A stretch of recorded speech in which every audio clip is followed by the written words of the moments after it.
एक ऐसी दुनिया जहां कहानियां सिर्फ पढ़ी नहीं जाती, एक नई दुनिया बल्कि महसूस की जाती हैं, जहां कल्पना जिंदा होती है।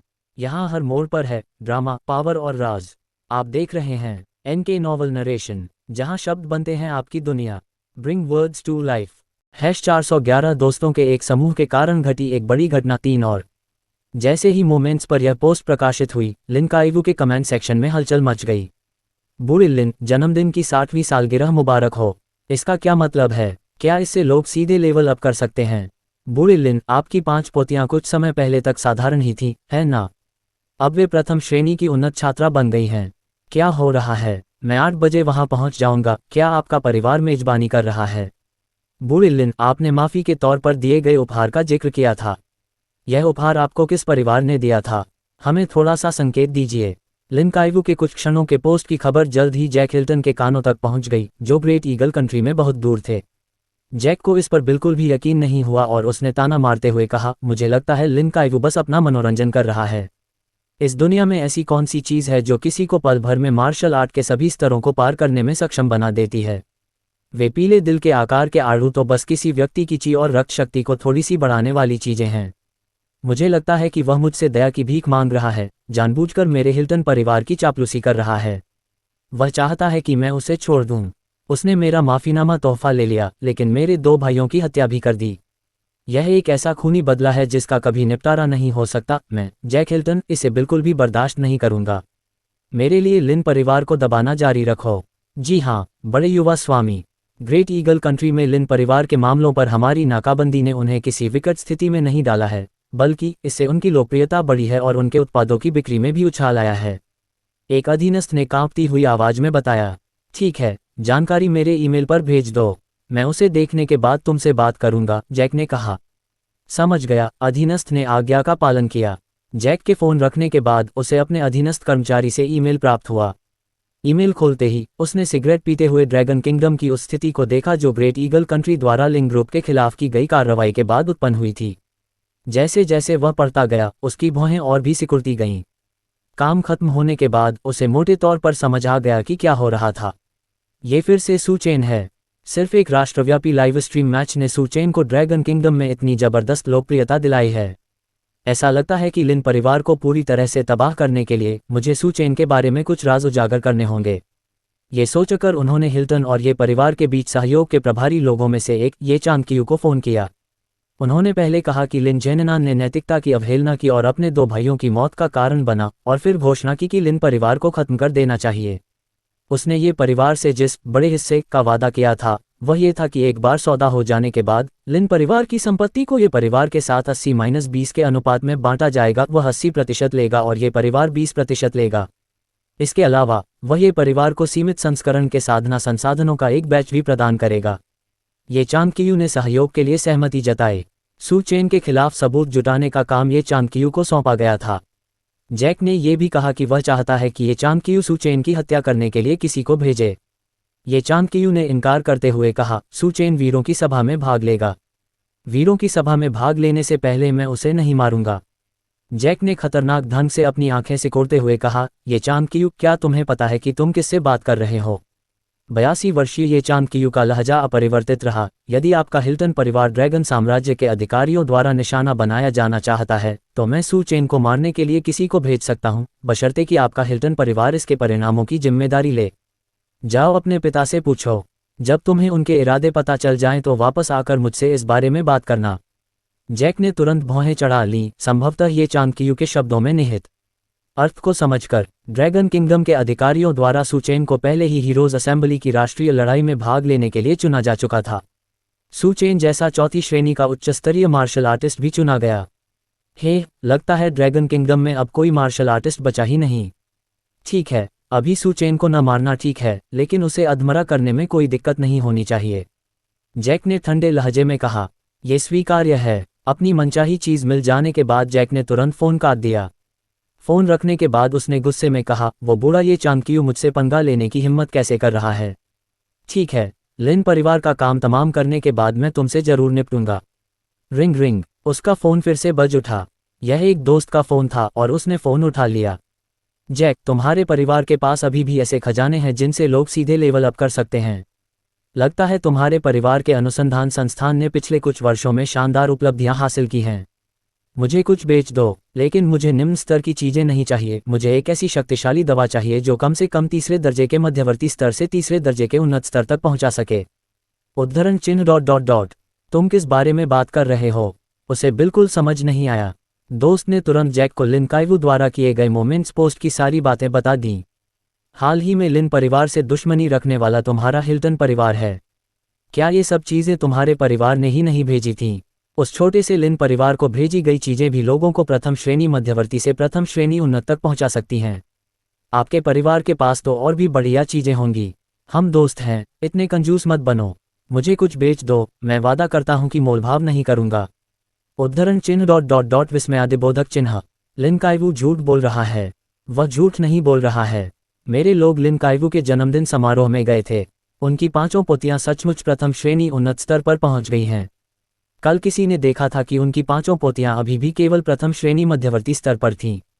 ये सुनकर जैक पूरी तरह से स्तब्ध रह गया। क्या सुंदर! क्या वाकई उन 5 पीले दिल के आकार के अणुओं का यह अजीबोगरीब प्रभाव था कि वे लोगों को अंदर घुसने की अनुमति देते थे? वो 5 पीले दिल के आकार के अणु कहाँ से आए? उसने इस पर ध्यान ही नहीं दिया था, क्योंकि उसके हिल्टन परिवार के पास इन चीज़ों की कोई कमी नहीं थी। उन्हें ड्रैगन किंगडम में स्थित उनके गोदाम से यूं ही उठा लिया गया था। जैक, मुझे कुछ बेच दो। हमारे दोनों परिवारों के बीच बहुत अच्छे संबंध हैं। मेरी प्रेमिका तीसरे रैंक एडवांस तक पहुंचने के लिए बेताब है। जब मैं उसे डिनर पर बुलाता हूं, तो वह मना कर देती है और कहती है कि उसे अभ्यास करना है।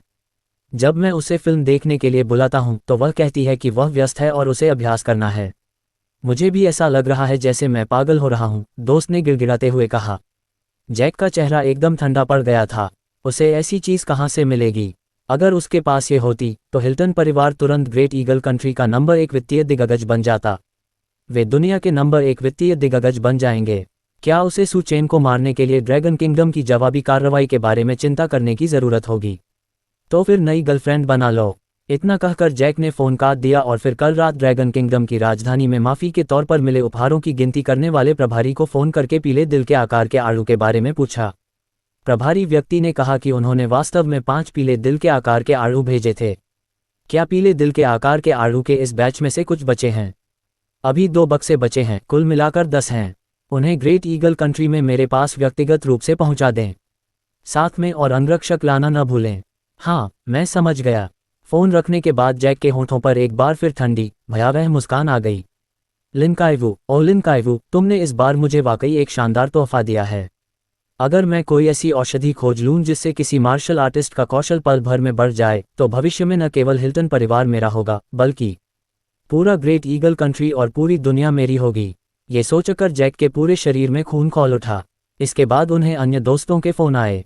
जिन लोगों को वह नीचा समझता था, उन्हें वह निर्ममता और सीधेपन से अस्वीकार कर देता था।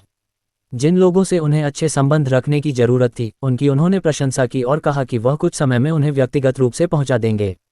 और अपनी पीढ़ी के लोगों से उन्होंने श्रेष्ठता के भाव से कहा कि अच्छी चीज़ों के लिए निश्चित रूप से इंतजार करना पड़ता है, और उनसे खबर का इंतजार करने को कहा। 412 म्यू शेंगमिंग यहाँ है। सू चेन की तरफ वापस आते हुए सू जिहान और अन्य लोग उत्साह से भरे हुए बाहर से दौड़ते हुए अंदर आए और उस पर टूट पड़े। उनमें से किसी को भी विश्वास नहीं था कि हिल्टन परिवार के माफ़ी के उपहार में इतनी आश्चर्यजनक रूप से अच्छी चीज़ हो सकती है। उन्होंने जो पीले दिल के आकार के आड़ू खाए थे, उनमें उनके पिता ने कुछ खास चीज़ मिलाई होगी। इसीलिए तो उन सभी ने तरक्की की थी। पापा, आप कमाल के हैं। पिताजी, मुझे ऐसा लग रहा है कि मैं अभी द्वितीय श्रेणी के मध्यवर्ती मार्शल आर्टिस्ट को चुनौती दे सकता हूँ। मैं निश्चित रूप से हुआ यिकिंग को हरा सकता हूँ। हुआ यिकिंग कौन है? सू चेन ने मुस्कुराते हुए पूछा। सू यूयू ने बताया, वह तीसरी बहन के स्कूल में सीनियर है। वह पिछले कुछ दिनों से हमारे साथ अभ्यास कर रहा है, खासकर दूसरी बहन के साथ। वह उसे कभी हरा नहीं पाए है, लेकिन उसके युद्ध कौशल में काफ़ी सुधार हुआ है। सू चेन समझ गया, यह अच्छी बात थी कि उसकी बेटियों की अपनी दोस्त थीं। उसने सू यनुओं के कंधे पर थपथपाते हुए कहा, आगे बढ़ो। पिताजी को विश्वास है कि तुम हुआ यिकिंग को हरा सकती हो।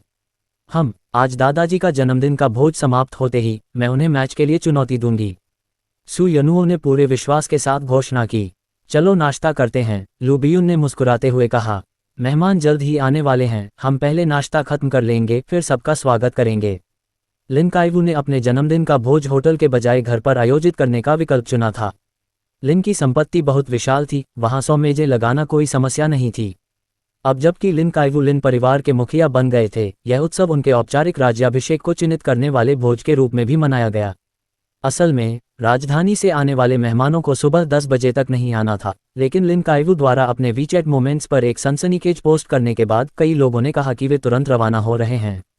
जब वे नाश्ता कर रहे थे तभी सू चेन को मू शेंगिंग से वीचैट पर एक संदेश मिला। मू शेंगिंग, चेन, मैं लगभग पहुंच ही गया हूं। बाहर आओ और मुझसे मिलो।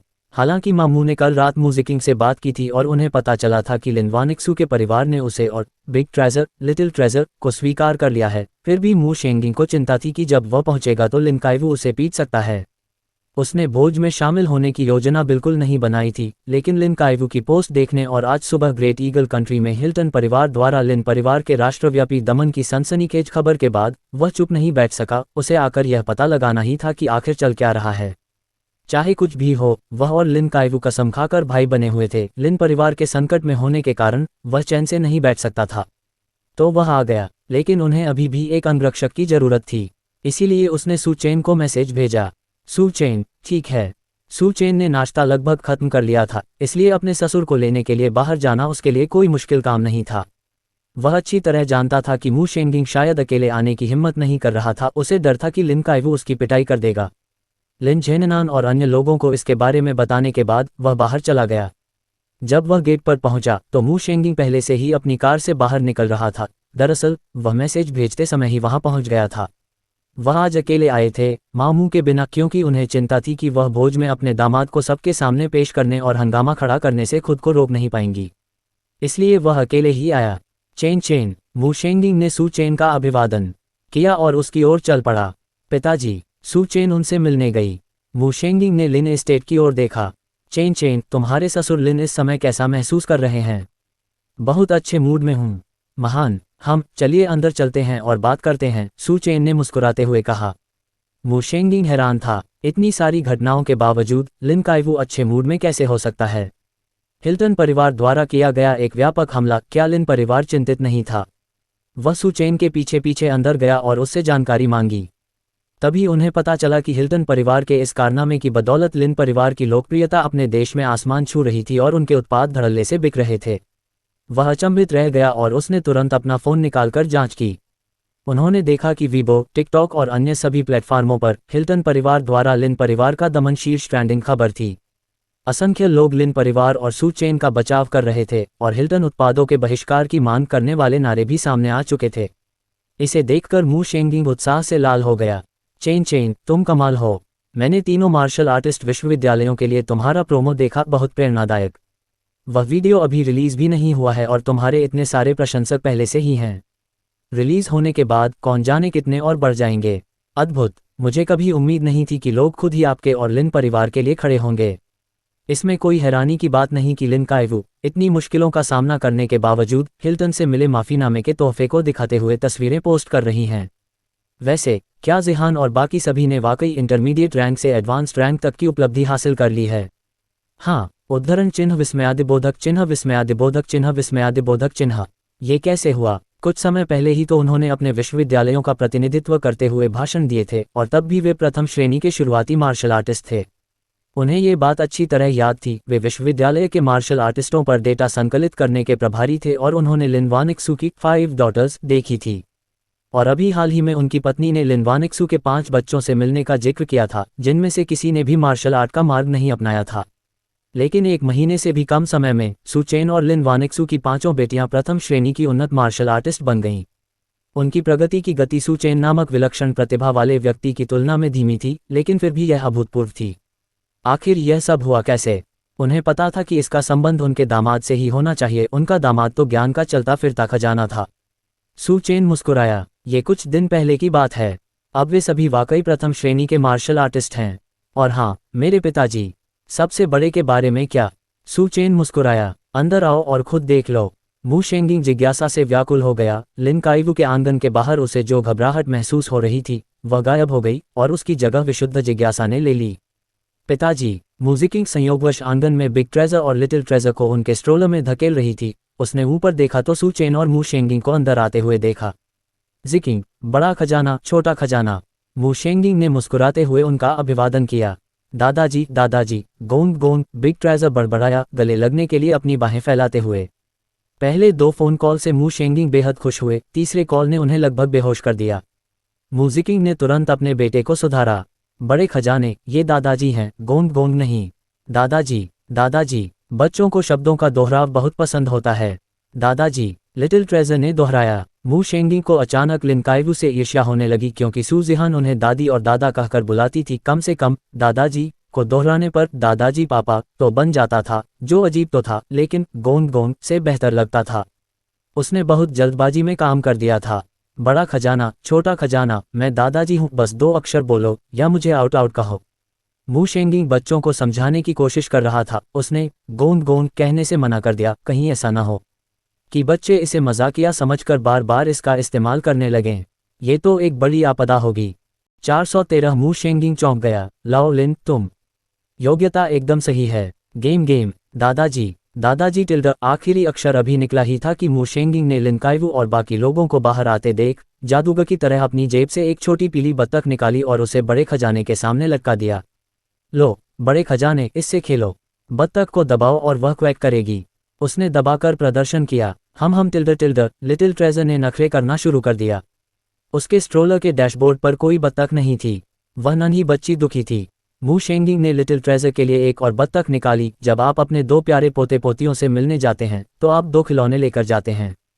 बत्तखों पर निगाहें गड़ाए बच्चे ताली बजाते और खेलते रहे। मू शेंगिंग ने राहत की सांस ली, फिर लिन काइवू के परिवार को पास आते हुए देखा। उन्होंने सबसे पहले लिन जेननान और किन हुआइंग का अभिवादन किया। बुजुर्गों ने मुस्कुराते हुए उन्हें अंदर आने के लिए आमंत्रित किया। लिन काइवू की ओर मुड़कर देखने पर उसने पाया कि वह व्यक्ति बाहें मोड़े बैठा है और सिर पर घमंड भरी मुस्कान लिए खड़ा है। लिन काइवू इठलाते हुए उसके पास गया, मू शेंगिंग के कंधे पर हाथ रखा और बोला, बूढ़े मुंह, आपको उपहार नहीं लाने चाहिए थे, चलिए अंदर बैठकर बातें करते हैं। बोलते समय लिन काइवू ने जानबूझकर अपनी ची और रक्त शक्ति को मुक्त किया। मू शेंगिंग चौंक गया। बूढ़े लिन, तुमने ग्रैंड मास्टर का दर्जा हासिल कर लिया। ऊर्जा और रक्त का प्रवाह निस्संदेह अधिक शक्तिशाली था। फिर भी मध्यवर्ती स्तर के 6ठे रैंक पर वह इस बात की पुष्टि नहीं कर सका कि लिन काइवू ने वास्तव में ग्रैंड मास्टर क्षेत्र में प्रवेश कर लिया है या नहीं। उच्च श्रेणी का मार्शल आर्टिस्ट निचली श्रेणी के मार्शल आर्टिस्ट की कमजोरियों को आसानी से पहचान सकता है। निचले दर्जे का व्यक्ति केवल शक्तिशाली आभाओं का अनुमान लगा सकता है जब तक कि उसने पहले उन्हें महसूस न किया हो। मुझे बड़ा भाई कहो, लिन काइवू ने गर्व से कहा। हाहा सू, ये उसका बड़ा भाई था और पहले से ही एक इंटरमीडिएट ग्रैंड मास्टर था। लिन काइवू उसे कभी पीछे नहीं छोड़ पाएगा। लेकिन मू शेंगिंग यहाँ था, वह अब भी किसी का बड़ा भाई हो सकता था। हाहा, उद्धरण चिन्ह विस्मयादिबोधक चिन्ह विस्मयादिबोधक चिन्ह उद्धरण चिन्ह। मू शेंगिंग ने मना कर दिया। मुझे 5 साल दीजिए और मैं भी ग्रैंड मास्टर बन जाऊंगा। चाहे शेखी बघारना हो या नहीं, परिवार के सामने मनोबल मायने रखता है। लिन काइवू मुस्कुराया। तब तक मैं पीक ग्रैंड मास्टर बन चुका होऊंगा या उससे भी आगे। हाहा, मेरी प्रतिभा भी किसी से कम नहीं है। मू शेंगिंग ने पलटवार किया। क्या ये मेरे जैसा ही अच्छा है? न बेहतर, न ही बदतर। हाहा, वो तो तब की बात थी, अब तो हम एक अलग ही दुनिया में हैं। उद्धरण चिन्ह प्रश्नवाचक चिन्ह प्रश्नवाचक चिन्ह प्रश्नवाचक चिन्ह प्रश्नवाचक चिन्ह उद्धरण चिन्ह। लिन काइवू ने शेखी बघारना शुरू कर दिया। जब से उसे पता चला कि मू शेंगिंग उसके दामाद का ससुर भी है, तब से वह इस पल का बेसब्री से इंतजार कर रहा था। अब उसे कुचलने का समय आ गया है। हरामखोर मेरे दामाद को चुरा ले गया। मैं इकलौता ससुर था, अब तो मैं आधा ही रह गया हूँ। ससुर होने का आधा सा साया गायब हो गया और चेन के खजाने को 2 भागों में बांटा जाएगा, आधा हिस्सा आपको भेजा जाएगा। यह विचार हृदय विदारक है। फिर भी ऐसा लग रहा था कि मू शेंगिंग ने मज्जा शुद्ध करने वाला फल नहीं खाया था। दामाद की नज़रों में उनका अपना दर्जा स्पष्ट रूप से विशेष था। मू शेंगिंग को पता चला कि लिन काइवू ने न केवल उन्नति की थी, बल्कि उनकी मार्शल कला प्रतिभा का पुनर्जन्म होकर वह सुपर जीनियस स्तर पर पहुंच गई थी। उनके सभी पूर्व स्तर परिपूर्ण हो गए थे, यहाँ तक कि अस्थि संरक्षण भी 1 से 3 गुना उन्नत हो गया था। ये कैसे संभव है? अविश्वसनीय। रुको, तुम्हारी वानिक्सू की प्रतिभा भी इसी तरह बदल गई। जब लिन वानिक्सू केवल 4वीं कक्षा की उच्च स्तरीय छात्रा थी, तब उसके परिपूर्ण पुनर्जन्म ने उसे स्तब्ध कर दिया था। अब लिन काइवू 6ठे रैंक के उन्नत हाफ सटेप ग्रैंड मास्टर ने भी प्रतिभा के हर पहलू में महारत हासिल कर ली थी। उसकी आंखें लगभग जमीन पर जा गिरीं। लिन काइवू ने एक ऋषि की तरह अपनी ठुड्डी सहलाए। मेरी बेटी के गुरु ने मदद की। वे इस बात पर सहमत हो गए थे, सुचेन द्वारा मज्जा शुद्ध करने वाले फल का उपहार गुप्त रखा जाना चाहिए। लेकिन आज के भोज में ग्रैंडमास्टर जैसे बड़े बड़े नाम भी शामिल होने वाले थे, इसलिए लिन काइवू ने एक बेहतरीन योजना बना ली थी। इसका श्रेय वानिक्स्यू के गुरु बाय लुओ को जाता है। फिलहाल किसी ने भी बाय लुओ से सवाल करने की हिम्मत नहीं की। किसी की हिम्मत नहीं होती थी उसे नाराज करने की, और किसी को भी ये पता चलने पर फल के लिए उसे लूटने की हिम्मत नहीं होगी। बाय लुओ का पता अज्ञात था, कोई भी उसे ढूंढ नहीं पा रहा था। विदेशों में रहने वाला बाय परिवार एक गुप्त महापरिवार था, जिसका नाम सुनते ही हिल्टन परिवार भी घबरा जाता था। इसीलिए जब सू चेन की ग्रैंडमास्टर स्तरीय बहुमूल्य कलाकृति का खुलासा हुआ, तो बाय लुओ के एक ही वाक्य ने राजधानी के हर षड्यंत्रकारी ग्रैंडमास्टर को स्तब्ध कर दिया। उन्हें सू चेन की हत्या और लूटपाट करने से रोकना। ये सुनकर मू शेंगिंग का चेहरा पीला पड़ गया। उसे उम्मीद थी कि दामाद सू चेन उसे उसके 60वें जन्मदिन पर ऐसा ही उपहार देंगे, यानी खजाने पर पहले कब्जा करने का मौका। अब वह योजना असंभव लग रही थी। वह अच्छी तरह जानता था कि वानिक्सू का गुरु कौन था। वह उस महिला की संपत्ति पर लालच करने की हिम्मत नहीं करेगा। मू शेंगिंग ने यह सब सुनकर राहत की सांस ली। हालांकि अंकल लिन खुलेआम दिखावा कर रहे थे, कम से कम वे गुस्से में तो नहीं थे। राहत मिली। उसे अपने कंधे पर हल्का सा भार महसूस हुआ। सू चेन का हाथ देखा। आपके पति कितने होशियार हैं, उन्होंने दोनों परिवारों को संभालने का वादा किया था और वह पूरा हो गया। अब आप निश्चिंत हो सकती हैं, आप आराम कर सकते हैं, आश्वासन दिया। जब सभी लोग अंदर आ गए और बच्चे अपनी अपनी बत्तखों में मग्न थे, तभी मू शेंगिंग अपने पंजों पर खड़ी हुई और सू चेन के गाल पर एक चुंबन दिया। मेरे पति सिर्फ प्रतिभाशाली ही नहीं हैं, बल्कि वे असाधारण रूप से प्रतिभाशाली हैं। उस रात तुम और बगल वाले कमरे में रहने वाली बहन वानिक्सू, मैंने सब कुछ सुना था। टिल्ड अगली बार भाई सू कब मेरे साथ वह रोमांचक खेल खेलेंगे। उसके कान लाल रंग से चमक रहे थे। कल रात अपनी मां को ये बताने के बाद कि लिन परिवार ने उसे और बच्चों को स्वीकार कर लिया है, मां ने वीचैट पर शादी से पहले की सहेलियों वाली बातचीत शुरू कर दी। 414 मू शेंगिंग फिर से चौंक गया। बॉस, आप तो मध्यवर्ती स्तर के उस्ताद हैं। सू चेन, जो एक अनुभवी ड्राइवर था, मू शेंगिंग के शब्दों के पीछे छिपे अर्थ को तुरंत समझ गया। इससे वह आश्चर्यचकित भी हुआ और प्रसन्न भी। उसने उसके कंधे पर थपथपाया और हंसते हुए फुसफुसाया, आज रात मैं तुम्हें संतुष्ट कर दूंगा। अपने बगल में वाइफ शेंगिंग जैसी बेहद खूबसूरत महिला को देखकर सू चेन के मन में उसके साथ सोने की तीव्र इच्छा थी, लेकिन उसे डर था कि कहीं वह उसे डरा न दे, इसलिए उसने कभी इस बारे में बात नहीं की। ऐसा लगता है कि उस रात पत्नी वानिक्सू की सलाह चमत्कारिक रूप से कारगर साबित हुई। पत्नी शेंगिंग ने आखिरकार खुलकर अपनी बात कह दी। दरअसल उसने पहल करते हुए उससे एक खेल खेलने के लिए कहा था। वह आज रात का बेसब्री से इंतजार कर रहा था। Quack quack quack quack. Big treasure ने छोटी पीली बतख को जोर से थप्पड़ मारा, जिससे वह अनार के पेड़ के नीचे बर्फ में जा गिरी और वह घबराहट में चीखने लगा। सू चेन चलकर पास गई, खिलौना बतख उठाए और वापस दे दी। बिग ट्रेजर ने उत्साह से स्ट्रोलर ट्रे पर थपकी मारी, गोलमटोल टांगे मारते हुए खड़े होने की कोशिश की, लेकिन उसके पैर असहाय होकर लटक रहे थे। उसने मू शेंगिंग की ओर मुड़कर अपनी गद्दीदार बाहें फैलाईं और धीरे से रोने लगा। मू शेंगिंग नीचे झुका और उसे गोद में उठा लिया। उसने खुशी से झूम रहे सू चेन की ओर इशारा किया। वह उसे उठाकर ले आए, लेकिन वह तुरंत नीचे उतरना चाहता था। बिग ट्रेजर बर्फ में खेलना चाहता है, सू चेन ने मुस्कुराते हुए कहा।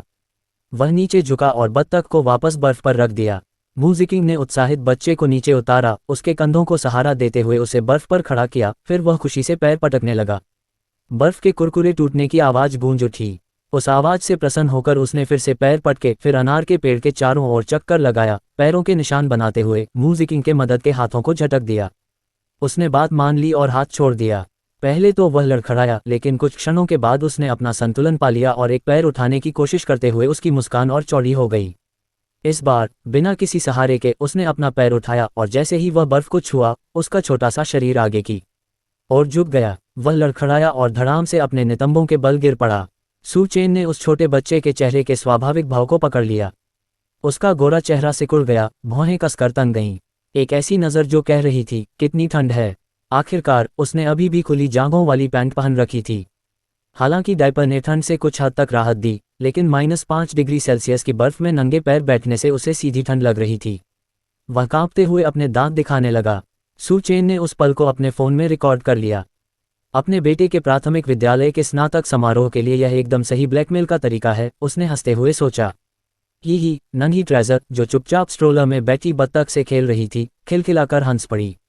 बिग ट्रेजर ने खड़े होने की कोशिश की, लेकिन बर्फ फिसलन भरी थी। कई प्रयासों के बाद भी वह वहीं फंसा रह गया। अंततः दांत किटकिटाते हुए उसने मदद के लिए सू चेन की ओर अपना छोटा सा हाथ बढ़ाया। सू चेन ने उसे गोद में उठा लिया और उसकी छोटी सी पीठ से बर्फ झाड़ते हुए पूछा, अब ठंड लग रही है, फिर भी बर्फ में खेलना चाहते हो? Daddy, daddy. बिग ट्रेजर सू चेन से लिपट गई, उसकी गर्माहट में डूबी हुई डाउन जैकेट में घुसने की कोशिश कर रही थी। ये देखकर सू चेन मुस्कुरा उठा। उसने मूजिकिंग से कहा, चलो लिटिल ट्रेजर के साथ अंदर चलते हैं। ठीक है। मूजिकिंग ने दोनों स्ट्रोलर अंदर धकेल दिए। घर के अंदर लौटकर सू चेन ने बिग ट्रेजर को मूजिकिंग को सौंप दिया। छोटा बच्चा बाहर बर्फ को लालसा भरी निगाहों से देखने लगा। सू चेन हंस पड़ी, इतने उत्सुक क्यों हो? जब तुम बड़े हो जाओगे और चलने लगोगे तब तुम जितना चाहो उतना खेल सकते हो। बिग ट्रेजर को बात समझ में आ गई और उसने तुरंत चलना सीखना शुरू कर दिया, जिससे पूरे कमरे में मौजूद लोग हंसने लगे। बच्चे वाकई में मनोरंजन का सबसे अच्छा साधन हैं। लिन काइवू के कारण आहत मू शेंगिंग का दिल आखिरकार शांत हो गया। उसने सूये की ओर एक नज़र डाली। चूंकि सूये ने अपनी ऊर्जा और रक्त शक्ति को नियंत्रित कर लिया था, इसलिए मू शेंगिंग को कुछ भी असामान्य नहीं लगा। बॉस, चेन चेन ने मुझे बाहर बताया, क्या आपके पास कोई बड़ी खबर है? क्या कोई बड़ी खबर है? सूये मुस्कुराए, मैंने इंटरमीडिएट ग्रैंड मास्टर का दर्जा हासिल कर लिया है। क्या? मू शेंगिंग का मजबूत शरीर हिल गया। वह सदमे में सूये को घूरने लगा, पूरी तरह से स्तब्ध। उनके खुद के बॉस एक इंटरमीडिएट ग्रैंड मास्टर थे। अविश्वसनीय। अचानक उसे फिर से लिन काइवू के ऊपर अपनी श्रेष्ठता का एहसास हुआ। वह गर्व से सीधा खड़ा हो गया। बॉस, आप कमाल के हैं, हम चारों भाइयों में सबसे बेहतरीन। बोलते समय उसने अपनी ठुड्डी को लिन काइवू की ओर गर्वपूर्वक उठाया। मौन संदेश, यह मेरा बॉस है, तुम्हारे बॉस से कहीं ज्यादा ताकतवर। लिन काइवू ने मुस्कुराते हुए अपनी आंखें सिकुड़ीं। बड़े भाई, छोटी मुंह मुझे बड़ा भाई कहती है, मैं आपको बड़ा भाई कहता हूँ, इसलिए छोटी मुंह का आपको बॉस कहना सब ठीक रखता है। फिर उसने भी मू शेंगिंग की ओर देखकर अपनी ठुड्डी ऊपर उठाई। मतलब, तुम्हारा बॉस मेरा बड़ा भाई है, इसलिए मेरे पीछे लाइन में लग जाओ। अभिमान की एक अदृश्य जंग छिड़ गई। मू शेंगिंग ने महजोंग खेलने का सुझाव दिया। अभी सुबह का समय था और कोई अन्य मेहमान नहीं आया था। लिन काइवू ने हाथ हिलाते हुए कहा, जरूर, क्यों नहीं। चूंकि आज लिन काइवू का जन्मदिन था, इसलिए चाय की मेज की जगह महजोंग का सेट रख दिया गया था। बैठक कक्ष में 3 मेजें रखी हुई थीं।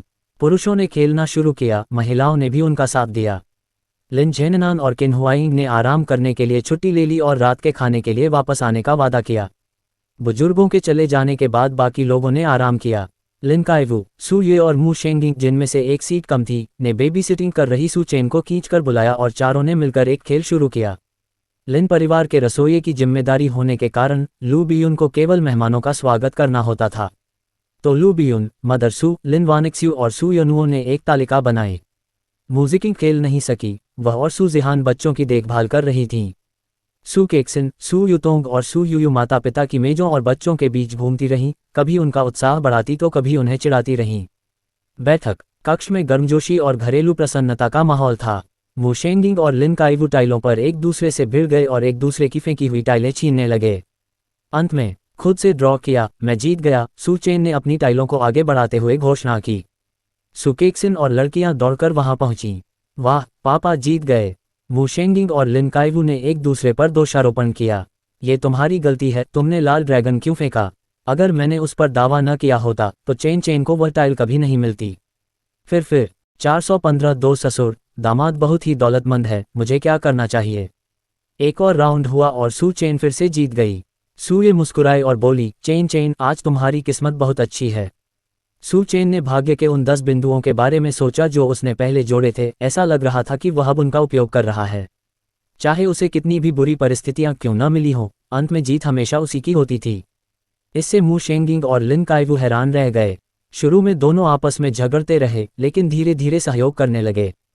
चूंकि यह पहली बार था जब वे अपने दामाद के साथ ताश खेल रहे थे, इसलिए दोनों ससुरों में से कोई भी एक भी हाथ जीतने में कामयाब नहीं हुआ। सू चेन 98% बार जीता। सू ये ने शेष 2% वोट जीते। दोनों ससुर अब और चुप नहीं रह सके। उनकी आंखों से साफ संकेत मिल रहा था कि उन्हें हर हाल में सहयोग करना होगा और बाजी जीतनी होगी, अन्यथा उनके बटुए इसे संभाल नहीं पाएंगे। लेकिन साथ मिलकर काम करने से भी कोई फायदा नहीं हुआ। चाहे वे जानबूझकर एक दूसरे को टाइलें दे रहे हों, फिर भी सू चेन ही अंत में जीत गया। इसके अलावा सू चेन ने इस हाथ में एक बड़ी जीत हासिल की, सभी कार्ड एक ही सूट के। लिन काइवू ने अपने बटुए से आखिरी बड़ा लाल नोट निकाला, उसे मेज पर रखा, फिर शर्म से लाल होते हुए गला साफ किया और कहा, ओह, मेरे बाकी पैसे बड़े नोटों में हैं, मैं उन्हें बदलवा नहीं सकता। अभी के लिए मैं आपको पैसे दे रहा हूं और अगर मैं अगला राउंड जीतता हूं तो मैं सीधे पैसे काट लूंगा। मू शेंगिंग की हालत थोड़ी बेहतर थी, उसने अपने आखिरी 2 बड़े लाल नोट निकाले।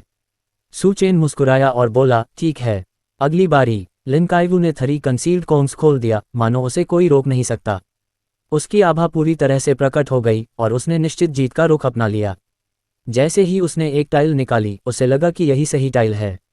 बिना देखे ही उसने निकाली हुई टाइल को अपनी हथेली पर रखा, उस पर सांस छोड़ी और फिर धीरे धीरे अपनी हथेली खोली। अरे, बस चूक गया। ये तो बांस का 6 नंबर का कार्ड है। उसे 7 बांसों की जरूरत थी। मू शेंगिंग ने उसके शब्दों का निहितार्थ समझ लिया था। उसने 7 ऑफ बैम्बूज को त्यागने की तैयारी की ताकि लिन काइवू पहले हाथ जीत सके। हालांकि सू चेन लिन काइवू के दाहिनी ओर बैठा था, इसलिए लिन काइवू के पत्ते त्यागने के बाद सू चेन की बारी थी। सू चेन ने एक टाइल निकाली, फिर अपना हाथ नीचे दबाते हुए घोषणा की, 13 अनाथ, मैं जीत गया। पूरी मेज पर बैठे लोग स्तब्ध रह गए। लिन काइवू, म्यू शेंगमिंग। लिन काइवू ने अपना फोन निकाला, अपनी जांघ पर जोर से थप्पड़ मारा और कहा, अरे नहीं, मेहमान आ गए। मुझे बाहर जाकर उनका स्वागत करना होगा। केशिन, आओ और दादाजी के लिए ताश खेलो। पैसे को खाते में डाल दो, दादाजी वापस आकर चुका देंगे। बोलने के बाद लिन काइवू तुरंत वहां से खिसक गया। मेहमानों का आना तो सच था, लेकिन मुख्य कारण यह था कि उसका बटुआ पूरी तरह से खाली था। भाग जाना ही सबसे अच्छी रणनीति थी। सू चेन आज असाधारण रूप से भाग्यशाली था, जो भी उसके साथ ताश खेलता उसकी हार निश्चित थी। वह इसे और बर्दाश्त नहीं कर सका। चुपके से जाने से पहले उसने मू शेंगिंग की ओर बड़ी सहानुभूति से देखा, जो उसका ससुर भी था। मू शेंगिंग भी चतुर था। वह जानता था कि आज उसकी स्थिति अनुकूल नहीं है और इस दांव के लिए उसके पास पैसे भी नहीं थे, क्योंकि उसके बटुए में इतने पैसे भी नहीं थे कि वह सू चेन की 13 अनाथों वाली जीत का भुगतान कर सके। तुरंत ही वह खड़ा हो गया और लिन काइवू से बोला, अहम, बड़े भाई लिन, क्या ओल्ड झांग आ गए?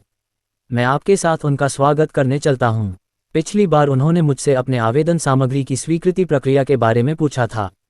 मैं फ़ोन पर उन्हें स्पष्ट रूप से नहीं समझा सका, इसलिए मैं अब आपके साथ चलता हूं और उनसे इस मामले को स्पष्ट करने के लिए कहता हूं, ताकि वे समीक्षा से पहले और अधिक अच्छी तरह से तैयारी कर सकें। बोलने के बाद मू शेंगिंग को डर था कि लिन काइवू कहीं यह न कह दे कि बूढ़ा झांग नहीं आया है, इसलिए उसने जल्दी से लिन काइवू का हाथ पकड़ा और तेजी से दरवाजे की ओर बढ़ गया। दोनों ससुरों को बिना भुगतान किए भागते देख सू चेन असहाय होकर मुस्कुराया। मैं कुछ नहीं कर सकता। उन्होंने मुझे ताश खेलने के लिए क्यों कहा? स्वर्ग की कृपा से धन्य होने के कारण मैं जुए में हर बार जीतता हूँ। कई बार तो वह दोनों बूढ़े ससुरों को जीतने देना चाहता था, लेकिन टाइलें हमेशा अपने आप ही आ जाती थीं, उसकी जीत तय थी। छी, पापा, आप तो कमाल के हैं। आप तो इतने माहिर खिलाड़ी हैं कि आपने दादा लिन और दादा मू को टेबल से ही भगा दिया। हाँ हाँ। बाकी बेटियों ने भी ये देखा था, लेकिन कुछ कहने की हिम्मत नहीं की। केवल सासी सू यनुओं ने ही यह बात कहने की हिम्मत की। लिन वानिक्सू मुस्कुराए और अपनी बेटी को उपदेश देते हुए कहा कि उसे बड़ों का सम्मान करना चाहिए। सू यनुओ खिलखिलाकर हंस पड़ी, बोलना बंद कर दिया और फिर अपनी टाइलें नीचे धकेलते हुए बोली, हे पापा की जीत का फायदा उठाते हुए मैं भी जीत गई। भुगतान करो। मुझे पता है कि तुम सब बहुत अमीर हो, लेकिन मेरे जैसे कनिष्ठ व्यक्ति का कर्ज चुकाने में चूक नहीं कर सकते। लू बियुन मुस्कुराए और बोली, चिंता मत करो, दादी कभी भी कर्ज चुकाने में चूक नहीं करती।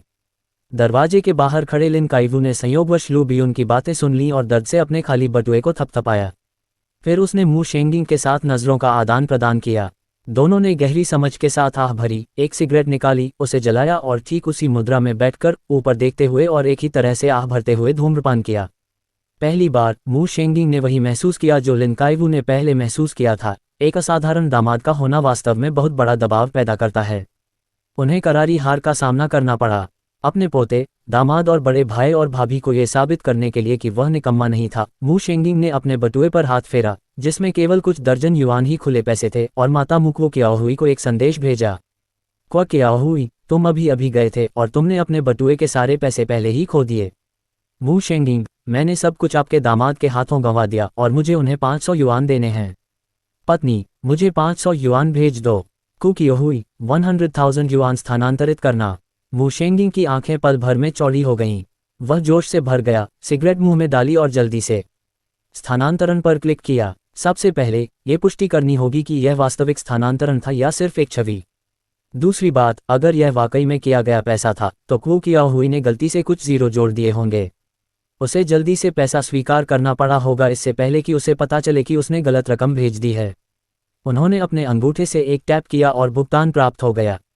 उन्हें सचमुच 100,000 युआन का ट्रांसफर प्राप्त हुआ था। पल भर में मू शेंगिंग का मूड एकदम बदल गया। उन्होंने क्यू कियाओहुई की खूब प्रशंसा की, साथ ही एनिमेटेड तस्वीरें भी भेजीं। क्यू कियाओहुई, जाओ, हमारे दामाद के साथ ठीक से पेश आओ। तुम्हें उसका कर्ज चुकाने में चूक करने की इजाज़त नहीं है। वू शेंगिंग, मेरी आदरणीय पत्नी शक्तिशाली हैं। महारानी पत्नी दबंग हैं। साम्राज्य पत्नी दुर्जय हैं। प्रशंसा भेजने के बाद वू शेंगिंग ने लिन काइवू से बड़े गर्व से कहा, बूढ़े लिन, मुझे अचानक एहसास हुआ कि अगर मैं छोड़ देता हूं तो बड़े भाई और चेन चेन के साथ कोई भी ताश नहीं खेलेगा। मैं वापस खेलने जा रहा हूं। क्या तुम्हें पैसे मिले? लिन काइवू ने वू शेंगिंग के चेहरे को देखकर तुरंत समझ लिया। चिंता मत करो, मैं चेन चेन को तुम्हारा बकाया भी चुका दूंगा। आज क्यू कियाओहुई ने मुझे 100,000 युआन खर्च करने के लिए दिए। हाँ, मुझे पहले कभी इतने पैसे नहीं मिले, मैं सचमुच बहुत खुश हूँ। जाओ जाओ, मुझे सचमुच मेहमानों का स्वागत करने जाना है। मैं जानबूझकर भागने और कर्ज न चुकाने की कोशिश नहीं कर रहा था, लिन काइवू ने सिगरेट पीते हुए मुस्कुराते हुए कहा। उन्हें अपने जन्मदिन के जश्न के लिए पहले ही सबसे महंगा उपहार मिल चुका था, इसलिए अगर वह एक निकम्मे व्यक्ति की तरह दिखते हैं तो ऐसा ही सही। लू बियुन को किसने कहा था कि वह उसे खर्च के लिए केवल 1000 युआन ही दे? अगर उसका छोटा भाई उसके लिए पैसे का भुगतान कर देता तो कोई दिक्कत नहीं थी। वह अपने भाइयों के सामने शेखी बघारने और दिखावा करने के लिए बेताब था। हाँ, मैं समझ गया, हाँ। वू शेंगिंग ने लिन काइवू के कंधे पर थपथपाया और ताश खेलने के लिए अंदर लौट गया, जबकि लिन काइवू आज आए मेहमानों का स्वागत करने चला गया। 416 लिन काइवू का जन्मदिन, सभी लोग आए। 3 और जिन मेहमानों को सुबह 10 बजे पहुंचना था वे 9 बजे ही आ गए। सबसे पहले उनके पुराने दोस्त आए, ओल्ड लू, ओल्ड कोंग और ओल्ड ह्यून। जैसे ही तीनों ने लिन काइवू को देखा वे दंग रह गए, बिल्कुल वैसे ही जैसे वू शेंगिंग ने पहली बार उसे देखा था। उन सभी ने पूछा कि आखिर हुआ क्या था। लिन काइवू हंसे और कहा कि यह उनके दामाद की ओर से मिला एक अविश्वसनीय जन्मदिन का उपहार था जिसने उन्हें पूरी तरह बदल दिया। उन्होंने आगे कहा कि यह उपहार उनके दामाद ने अपनी बेटी के गुरु परी बाय लुओ से बड़ी मेहनत से प्राप्त किया था, और आह भरते हुए कहा, मेरा दामाद सचमुच अपने इस बूढ़े ससुर के प्रति बहुत अच्छा है। उन्होंने मुझे इतना शानदार उपहार दिया है। तीनों दंग रह गए। क्या आपके दामाद को परी बाय लुओ के बारे में पता है? जो कुछ भी सबको पता है, उनके बीच बहुत अच्छे संबंध हैं। वह तो उसे अपना शिष्य बनाना चाहती थी, लेकिन उसने मना कर दिया। लिन काइवू ने यह बात बाद में वू शेंगिंग से सुनी। वू शेंगिंग ने यह बात वू जिकिंग से सुनी थी। उन्होंने जानबूझकर अपने जन्मदिन के भोज में यह बात फैलाई ताकि सभी को पता चल जाए। उनके दामाद सू चेन को जबरदस्त समर्थन प्राप्त था, और वह रहस्यमयी और शक्तिशाली परी बाय लुओ थी। चूंकि बाय लुओ ने पहले भी सू चेन के लिए आवाज उठाई थी, इसलिए वह जानता था कि एक बार यह बात बाहर आ गई तो हिल्टन परिवार और लिन परिवार और सू चेन को दबाने की योजना बनाने वाले किसी भी व्यक्ति को उससे पंगा लेने से पहले 2 बार सोचना पड़ेगा। तीनों ने हैरानी से कहा, बाय परिवार सचमुच रहस्यमय है। उनके पास कुछ ऐसा है जो किसी व्यक्ति की युद्ध कला को नया रूप दे सकता है। ये दुनिया हमारी कल्पना से कहीं अधिक विशाल है, हम तो अभी भी बहुत छोटे हैं। बूढ़ी लिन, आप वाकई ईर्ष्या के पात्र हैं। आपकी बेटी बाय लुओ के अधीन पढ़ाई करती है, और आपके दामाद तो लाखों में एक विलक्षण प्रतिभा के धनी हैं। और वो तुम्हारे साथ इतना अच्छा व्यवहार करता है, तुम्हें इतना कीमती तोहफा देता है। मुझे तो ईर्ष्या हो रही है।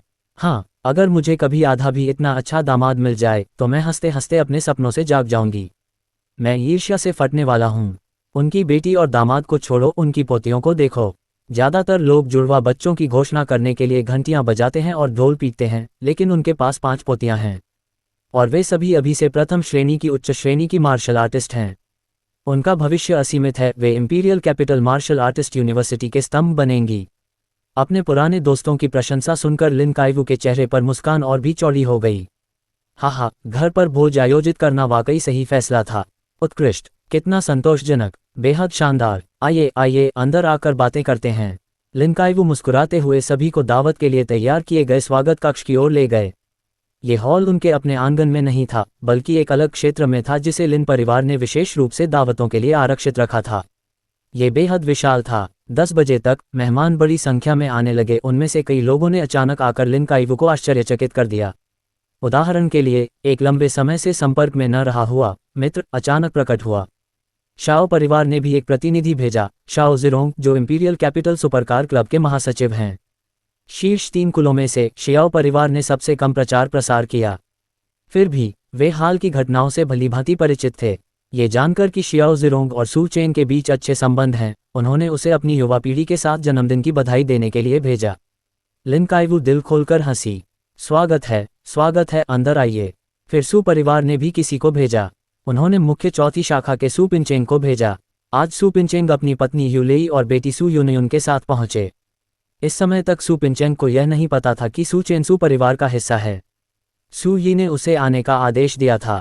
बेशक जब उसने सुना कि सू चेन, जो चौथी श्रेणी का उच्च रैंक वाला खिलाड़ी है, ने एक मध्यवर्ती ग्रैंडमास्टर को पीट कर मार डाला है, तो वह स्तब्ध रह गया और उस युवक को देखना चाहता था जिसका उपनाम उससे मिलता जुलता था।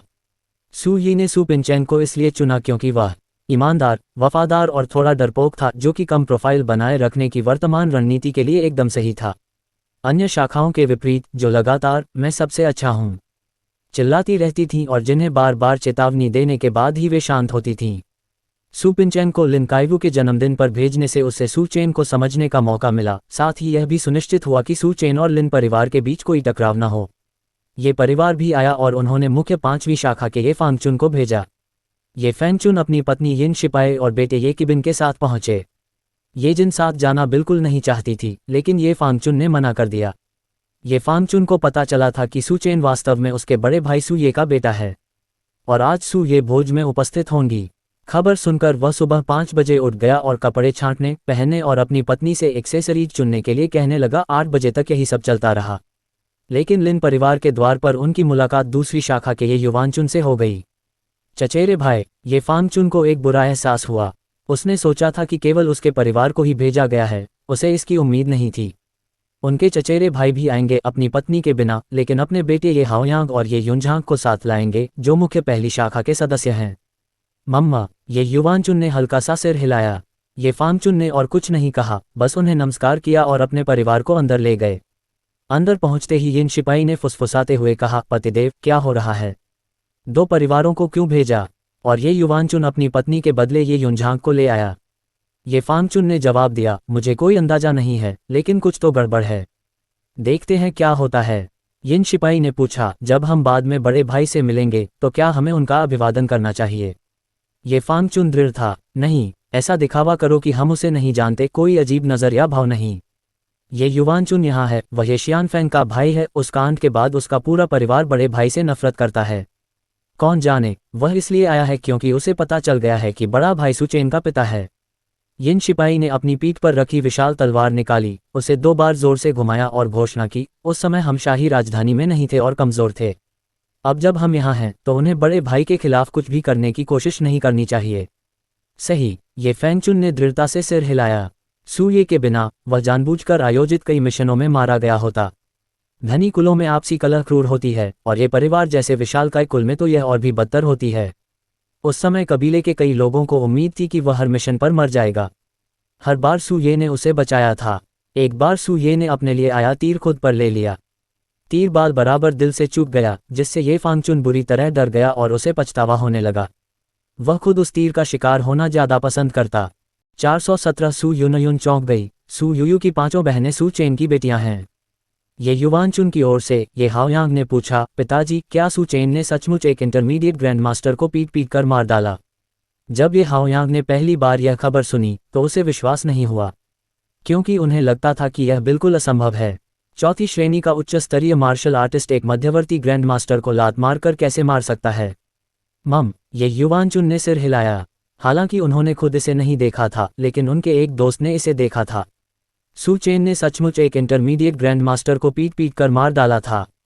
ये हाओयांग दंगम हो गया, उसके चेहरे पर अविश्वास के भाव थे। क्या सू चेन एक इंटरमीडिएट ग्रैंडमास्टर हो सकता है? असंभव, बिल्कुल असंभव, ये युवानचुन ने कहा, बिल्कुल असंभव है। देखो वो कितना जवान है, 37 साल का। वो इंटरमीडिएट ग्रैंडमास्टर कैसे हो सकता है? उसकी इतनी प्रशंसा मत करो। उसके पास बस कुछ अनमोल कलाकृतियां हैं। ऐसा कौन सा अस्त्र है जो उसे एक इंटरमीडिएट ग्रैंडमास्टर को लात मारकर मौत के घाट उतारने की शक्ति दे सकता है? हाओयांग, हालांकि सू चेन ने उस इंटरमीडिएट ग्रैंडमास्टर को लात मारकर मार डाला, लेकिन सू चेन के पिता द्वारा पीटे जाने के बाद वह पहले से ही अधमरा था। इसीलिए सू चेन उसे एक ही लात से खत्म कर सका। यह महज संयोग था, साथ ही एक कलाकृति भी थी, इसमें हैरान होने की कोई जरूरत नहीं है। अपने पिता की बातें सुनने के बाद ही ये हाओयांग को बेहतर महसूस हुआ। जब वह पहले सू चेन से मिला था तो उसने उसे गंभीरता से नहीं लिया था। वह मार्शल आर्टिस्ट यूनिवर्सिटी सिर्फ इसलिए गया था क्योंकि उसे वहां कुछ काम था और संयोग से उसने सू चेन को यूनिवर्सिटी के प्रोमो की शूटिंग करते हुए देख लिया था। उन्हें तुरंत अपने परिवार के प्रतिभाशाली सदस्य ये यून की याद आ गई। ये यून महज 19 साल का था, सेकंड ईयर का छात्र था और पहले से ही तीसरे दर्जे का इंटरमीडिएट मार्शल आर्टिस्ट था। उसे लगा कि ये यून प्रोमो के लिए एकदम सही चेहरा है। लेकिन सू चेन ने वह जगह ले ली थी, इसलिए वह झगड़ा करने चला गया था। किसने सोचा था कि उसका अंत सू चेन के पिता के थप्पड़, सिर पर चिड़िया की बीट और मुंह में मक्खी के साथ होगा। तब से वह सू चेन और सू ये से नफरत करने लगा था। जब उसने सुना कि सू चेन एक इंटरमीडिएट ग्रैंड मास्टर को मार सकता है तो वह क्रोध से कांप उठा था। अब अपने पिता की व्याख्या सुनने के बाद वह आखिरकार शांत हो गया। उसने ये युवांचुन से कहा, पिताजी चिंता मत करो, आज मैं सू चेन को सबक सिखाऊंगा। अति आत्मविश्वास मत रखो, सावधान रहो। ये युवांचुन ने सू चेन की प्रशंसा तो नहीं की, लेकिन उसे कम भी नहीं आंका। आखिरकार सू चेन उसी आदमी का बेटा था और उन्हें 935 संगठन में शामिल होने के लिए चुना गया था।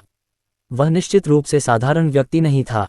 मुझे पता है, ये हाओयांग ने कहा। सू चेन को अपंग करना उतना ही आसान था जितना कि 5वीं कक्षा के उन्नत स्तर पर पढ़ रहे किसी व्यक्ति के लिए चींटी को कुचलना। उसने यह मानने से इनकार कर दिया कि सू चेन के पास हमेशा से ही अद्भुत कलाकृतियां थीं। ये यूनझांग चुपचाप पिता और पुत्र के बगल में चलता रहा, लेकिन वह जिस भी चीज को देखता वह एक लाश की तरह प्रतीत होती थी। उसकी निगाहें भयावह थीं। योजक चिन्ह। सू चेन के पक्ष में भीड़ बढ़ गई थी, इसलिए लू बियुन मेहमानों का स्वागत करने के लिए बाहर चली गई। सू चेन और बाकी लोग लिन काइवू के बैठक कक्ष में ताश खेलते रहे। हालांकि मू शेंगिंग को अपनी पत्नी से $100,000 जेब खर्च के रूप में मिले थे, फिर भी वह 10 राउंड हार गया और एक भी जीत हासिल नहीं कर पाया। तभी एक दोस्त का फोन आया और वह भी उसके साथ बाहर चला गया। लिन काइवू और मू शेंगिंग के कई साझा मित्र थे और उनमें से अधिकांश अब तक आ चुके थे। मू शेंगिंग के जाने के बाद सू यूयू ताश खेलने की मेज पर बैठ गई। उसने अभी ज्यादा देर खेला भी नहीं था कि उसके फोन में वाइब्रेशन होने लगी। ये सू यूनयुन का संदेश था। सू यूनयुन, लिटिल फिश, क्या तुम सू चेन को जानती हो? सू यूयू ने मेज के उस पार बैठे अपने पिता की ओर देखा और मुस्कुराते हुए जवाब दिया, बिल्कुल। उसके अपने पिता, वह उन्हें कैसे नहीं जान सकती थी। सू यूनयुन, हे, मैं इस समय सू चेन के ससुर के 60वें जन्मदिन पर हूँ और मेरे पास एक खबर है, कल मार्शल आर्टिस्ट यूनिवर्सिटी के भर्ती प्रोमो का प्रसारण होगा। क्या आप जानते हैं कि तीनों विश्वविद्यालयों के प्रवक्ता कौन हैं? सू यूयू, कौन? मुझे बिल्कुल पता है, ये मेरे पापा हैं। सू यूनुन, ये सू चेन है। आपने उसका लाइव स्ट्रीम देखा है ना? बहुत ही हैंडसम है। अगर आपको उसका ऑटोग्राफ चाहिए तो मैं आपके लिए एक ले आ सकता हूँ। सू यूयू, कोई ज़रूरत नहीं। अपने पिता का ऑटोग्राफ लेना उनके लिए पूछने जितना ही आसान था। सू यूनयुन, मैं आपको सू चेन के बारे में एक और बात बता दूं, किसी को मत बताना। ये बेहद गुप्त है। मैं सिर्फ इसलिए बता रही हूं क्योंकि हम दोस्त हैं। सू यूयू, यह क्या है?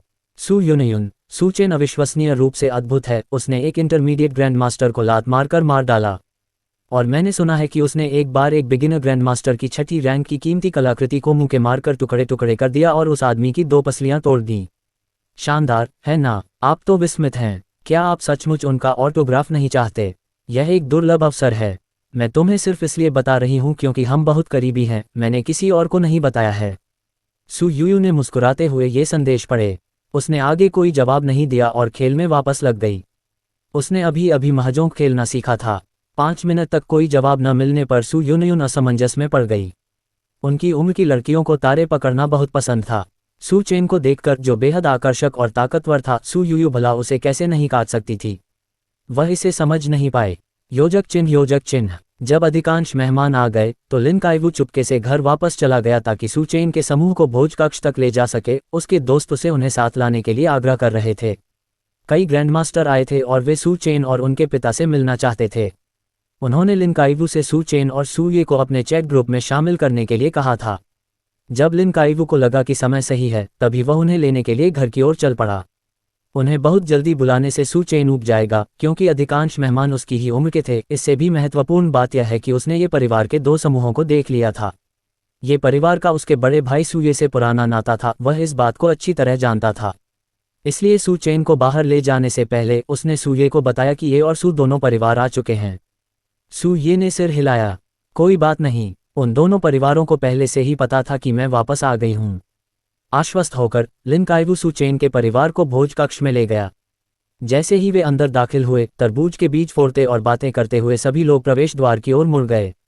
किसी ने चिल्लाकर कहा, बूढ़ा लिन वापस आ गया है और वह अपने दामाद और 5 पोतियों को भी साथ लाया है। सबकी निगाहें उधर घूम गईं। जब सू युनयुन ने सू चेन के बगल में प्यारी मुस्कुराती हुई सू युयू को देखा तो उसकी आंखें आश्चर्य से फटी रह गईं। फिर उसने अपने साथ सू जेहान, सू केक्सिन, सू युतोंग और सू यनुओ को देखा। वह अचंभित होकर अपनी कुर्सी पर वापस बैठ गई। 5 पोतियां, 5 जुड़वां बहनें, ये सू युयू की 5 जुड़वां बहनें हैं। वे पांचों बहनें असल में सू चेन की बेटियां हैं। 418 ये युवांचुन ने भोज में हॉल को लात मारी। यूलेई ने अपनी बेटी से पूछा, तुमने क्या कहा? भोजघर में इतने सारे लोग थे और सभी बातें कर रहे थे, साथ ही कई लोग लिन कायवू की ओर चल रहे थे, इसलिए यूलेई को अपनी बेटी सू युनयुन की बातें स्पष्ट रूप से सुनाई नहीं दी। माँ, सू यनुओ और बाकी सब सू चेन की बेटियां हैं। ये जानकर सू युनयुन को आखिरकार समझ आ गया कि पांचों बहनों की प्रतिभा इतनी उच्च क्यों थी। उसे ये भी समझ में आ गया कि सू यनुओ इतनी घमंडी क्यों थी। जब उसने सू यनुओ को अपने संपर्कों में जोड़ने की कोशिश की तो सू यनुओ ने उसका अनुरोध भी स्वीकार नहीं किया। उसे ये भी समझ में आ गया कि जब उसने सू चेन का जिक्र किया तो यंग फिश ने कोई प्रतिक्रिया क्यों नहीं दी। उनके पिता सू चेन हैं, उन्हें सू चेन की ऑटोग्राफ वाली तस्वीर की क्या ज़रूरत है? वे तो हर दिन अपने हैंडसम पिता के साथ ही रहते हैं। कितना निराशाजनक है, ये बहुत ही निराशाजनक था, खासकर जब उसने सोचा कि वह सू यनुओ और उसकी बहनों को अपना अंगरक्षक बनाने की योजना बना रही थी। अब उसकी सारी योजनाएं बर्बाद हो गईं। यूलेई ने आश्चर्य से कहा, सू चेन के पीछे चल रही वे 5 छोटी लड़कियां वही सू यनुओ बहनें हैं जिनका आपने जिक्र किया था, लेकिन वे तो पहले से ही प्रथम श्रेणी के उच्च स्तरीय मार्शल आर्टिस्ट की तरह दिखते हैं। प्रथम श्रेणी का मध्यवर्ती नहीं। सू युनयुन को एक और झटका लगा। क्या वे प्रथम श्रेणी के मध्यवर्ती नहीं हैं? वे तो पहले से ही प्रथम श्रेणी के उन्नत स्तर पर हैं। इस समय तक उसका मस्तिष्क काम करना बंद कर चुका था। सू यनुओ और उसकी बहनें इतनी जल्दी लेवल कैसे बढ़ा सकती हैं? कुछ ही दिन पहले जब उन्होंने प्रथम वर्ष के प्रतिनिधियों के रूप में मंच पर भाषण दिया था, तब वे प्रथम श्रेणी के शुरुआती मार्शल आर्टिस्ट थे। फिर उन्होंने साथ मिलकर प्रथम श्रेणी के मध्यवर्ती स्तर को पार किया, और अब कुछ ही दिनों बाद उन्होंने प्रथम श्रेणी के उन्नत स्तर को भी पार कर लिया है। दूसरे शब्दों में कहें तो 5 सिस्टर्स को फर्स्ट रैंक बिगिनर से फर्स्ट रैंक एडवांस तक पहुंचने में सिर्फ 3 दिन लगे। ये बेहद चौंकाने वाला था। कांपती हुई आवाज में उसने यह बात यूलेई और सू पिंचेंग को बताई। दोनों ही स्तब्ध रह गए। ये पहली बार था जब सू पिंचेंग को पता चला कि उसकी बेटी वास्तव में सू चेन की बेटियों को जानती है। अपने पिता के निर्देशों को ध्यान में रखते हुए उसने तुरंत सू युनयुन से पूछा, युनयुन, सू चेन की बेटियों के साथ तुम्हारा कोई विवाद तो नहीं हुआ था? सू युनयुन ने सिर हिलाया। नहीं, और यंग फिश और मैं अच्छे दोस्त हैं। कम से कम वह उन्हें अच्छे दोस्त मानती थी। वह निश्चित रूप से इस बात का जिक्र नहीं करेगी कि उसने और यूलेई ने पहले यंग फिश और उसकी बहनों को अपना अंगरक्षक बनाने की इच्छा पर चर्चा की थी। सू पिंचेंग ने गंभीरता से सिर हिलाया। अच्छा, लेकिन युनयुन, तुम्हारे दादाजी ने मुझे याद दिलाया था कि सू चेन के परिवार से कभी कोई झगड़ा नहीं करना चाहिए। अब इसे देखते हुए सू चेन की तरक्की इतनी तीव्र है और उनकी बेटियों की तरक्की भी उतनी ही तेज है। ऐसा लगता है कि वास्तव में कोई शक्तिशाली व्यक्ति उनका समर्थन कर रहा है। अब से सू चेन की बेटियों से अपना संपर्क कम करें और फिर धीरे धीरे उनसे पूरी तरह से संपर्क करना बंद कर दें। अगर संपर्क नहीं होगा तो संघर्ष भी नहीं होगा। सू युनयुन ने हैरानी से पूछा, क्यों पापा, क्या यह अच्छी बात नहीं है कि मेरा यंग फिश के साथ अच्छा रिश्ता है? मैं उनसे ये भी पूछ सकती हूँ कि वे इतनी जल्दी लेवल अप क्यों करते हैं। इसके पीछे कोई ना कोई कारण तो होगा ही।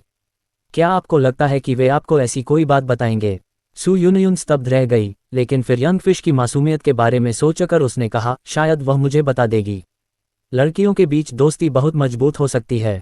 यूलेई ने भी सू युनयुन के पक्ष में कहा, हाँ बिल्कुल सही। शायद युनयुन को सू चेन के परिवार की इतनी तेजी से तरक्की का कारण पता चल जाए। हो सकता है कि वह भी उनके साथ साथ आगे बढ़ सके।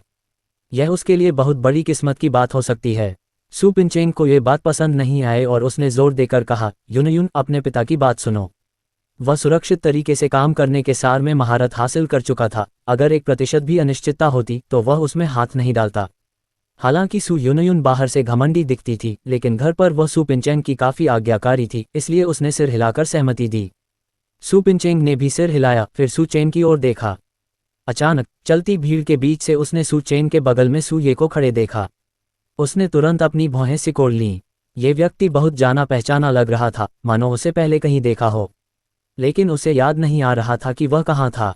उसी क्षण भोज कक्ष में अचानक एक तेज गूंजती हुई आवाज़ सुनाई दी, सू ये, मुझे सच में उम्मीद नहीं थी कि 37 साल बाद तुमसे दोबारा मुलाकात होगी। 37 साल पहले आपने हमारे ये परिवार को पूरे शाही राजधानी में हंसी का पात्र बना दिया था। अब हम दोनों ने अपने अपने परिवार बसा लिए हैं और हमारे बच्चे और पोते पोतियां भी हैं, लेकिन अतीत की दुश्मनी को यूं ही मिटाया नहीं जा सकता। आज तुम्हारे ससुर लिन काइवू का जन्मदिन है। क्या तुम अपने बेटे को मेरे बेटे के खिलाफ प्रतिस्पर्धा करने की हिम्मत करोगे? अगर तुम अपने बेटे को मेरे बेटे से लड़ने की हिम्मत देते हो तो मैं 37 साल पहले के सारे वादों को सुलझा हुआ मान लूंगा। बोलने वाला कोई और नहीं बल्कि ये युवांचुन था। जैसे जैसे वह बोलता गया उसने एक इंटरमीडिएट ग्रैंड मास्टर के रूप में अपनी आभा बिखेरी। उसने अपनी ची और रक्त शक्ति को पूरी तरह से उजागर किए बिना केवल एक मध्यवर्ती ग्रैंड मास्टर के दबाव को कम किया, अन्यथा वह वास्तव में यहाँ तबाही मचाने आया होता। हालांकि जैसे ही उनके इंटरमीडिएट ग्रैंड मास्टर का प्रभाव प्रकट हुआ, उनके आसपास के लोगों ने एक अदृश्य दबाव महसूस किया। आखिरकार वह एक इंटरमीडिएट ग्रैंड मास्टर थे। कमरे में मौजूद सभी लोगों का ध्यान तुरंत ये युवांचुन और सूये पर केंद्रित हो गया, जिन्हें ये युवांचुन भूल रहा था। भीड़ में जबरदस्त आक्रोश था। सूये, ससुर जी, क्या इसका मतलब यह है कि सू चेन के पिता सूये हैं? 37 साल पहले सू और ये परिवारों का विवाह होना तय था, लेकिन सूये अचानक एक अज्ञात महिला के साथ भाग गया। ये परिवार का ये शियानफेंग आज तक अविवाहित है। तुम तो बस ऊपरी सतह देख रहे हो। मुझे सच्चाई पता है। सच्चाई यह है कि सूये की उस समय पहले से ही एक पत्नी थी और वह गर्भवती थी। सू चेन की उम्र का हिसाब लगाओ, वह इस साल 37 साल का है। उस समय सूये की पत्नी कई महीनों से गर्भवती थी। सू परिवार ने सूये पर दबाव डाला कि वह अपनी पत्नी को तलाक देकर ये जियानफेंग से शादी कर ले। सूये ने मना कर दिया, इसलिए उसके पास अपनी पत्नी के साथ भागने के अलावा कोई चारा नहीं बचा। ऐसा कैसे हो सकता है? सू परिवार ने उस समय सचमुच ऐसा कुछ किया था। सूये उस समय बहुत शक्तिशाली था। सू परिवार ने ऐसा करने की हिम्मत कैसे की? उस समय सूये के पिता सू शियातियान लापता हो गए थे। उन्होंने कहा कि वे लापता हैं, लेकिन सू परिवार को पूरा यकीन रहा होगा कि सू शियातियान की मृत्यु हो गई है। इसीलिए उन्होंने सूये के साथ ऐसा व्यवहार करने की हिम्मत की। अरे बाप रे, इतना बड़ा घोटाला हुआ था। क्या सूये अब सिर्फ एक साधारण व्यक्ति है? ये कैसे संभव है? क्या आपने उन ग्रैंड मास्टर्स को ये कहते नहीं सुना कि सू चेन के पिता ने लगभग एक इंटरमीडिएट ग्रैंड मास्टर को पीट पीट कर मार डाला था? वह एक साधारण व्यक्ति कैसे हो सकता है? लेकिन उससे ची और रक्त शक्ति में कोई उतार चढ़ाव नहीं होता। वह इसे छिपाने के लिए किसी तकनीक का इस्तेमाल कर रहा होगा। बहरहाल सू ये निश्चित रूप से ग्रैंड मास्टर स्तर का है। ऐसा लगता है कि ये युवांचुन को पता था कि सू ये वापस आ गया है, इसलिए वह विशेष रूप से लिन काइवू के जन्मदिन के भोज में आया था। लेकिन क्या उसका बेटा ये हाओयांग सू चेन को हरा सकता है? सू चेन ने एक ही लात से एक इंटरमीडिएट ग्रैंड मास्टर को मार डाला। हालांकि सू चेन ने एक ही लात से एक इंटरमीडिएट ग्रैंड मास्टर को मार गिराया, लेकिन इसमें कई कारक शामिल हैं। असल बात तो यह है कि सू चेन अभी केवल चौथी श्रेणी के उच्च रैंक पर हैं। अरे बाप रे, सू चेन 5वीं श्रेणी के शुरुआती खिलाड़ी बन गए हैं। क्या सू चेन 5वें दर्जे का नौसिखिया है? हे भगवान, ये सच है। सू चेन सचमुच 5वीं श्रेणी का शुरुआती मार्शल आर्टिस्ट है। उसकी तरक्की की रफ्तार बहुत तेज है। 1 महीने से भी कम समय में वह एक साधारण व्यक्ति से 5वें स्तर के शुरुआती खिलाड़ी तक पहुंच गया। वह एक अभूतपूर्व प्रतिभा है। 419 जब मेरा लिन परिवार अस्तित्व में ही नहीं है। 3 और लेकिन ये युआनचुन का बेटा ये हाओयांग 5वीं श्रेणी का उच्च स्तरीय मार्शल आर्टिस्ट है। और ये परिवार के सीधे वंशज समान साधना स्तर वालों में अजेय माने जाते हैं। 5वीं कक्षा के उच्च स्तरीय छात्र बनाम 5वीं कक्षा के निम्न स्तरीय छात्र। सू चेन के जीतने की संभावना बहुत कम है। ये युआनचुन कुछ ज़्यादा ही दादागिरी कर रहा है। वह सू चेन से लड़ने के लिए 5वीं श्रेणी के निम्न स्तर के मार्शल आर्टिस्ट को क्यों नहीं ढूंढता?